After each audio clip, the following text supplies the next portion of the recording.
The Legend of Sleepy Hollow by Washington Irving. Found among the papers of the late Dietrich Knickerbocker. A pleasing land of drowsy head it was, of dreams that wave before the half-shut eye, and of gay castles in the clouds that pass, forever flushing round a summer sky. From Castle of Indolence.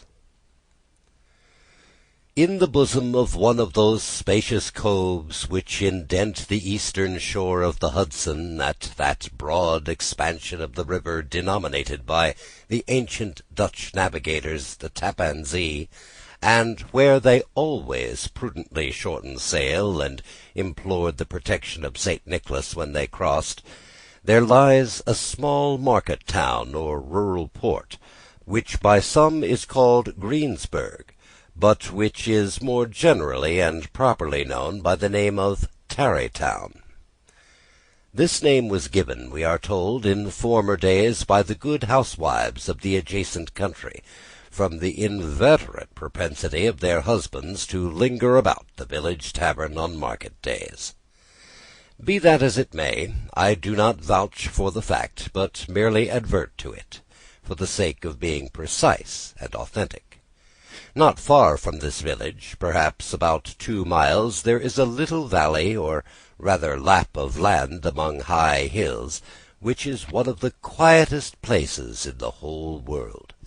A small brook glides through it, with just murmur enough to lull one into repose, and the occasional whistle of a quail or tapping of a woodpecker is almost the only sound that ever breaks in upon the uniform tranquillity.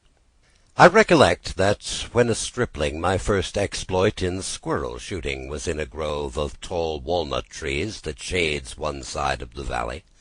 I had wandered into it at noontime, when all nature is peculiarly quiet, and was startled by the roar of my own gun as it broke the Sabbath stillness around, and was prolonged and reverberated by the angry echoes. If ever I should wish for a retreat whither I might steal from the world and its distractions, and dream quietly away the remnant of a troubled life, I know of none more promising than this little valley.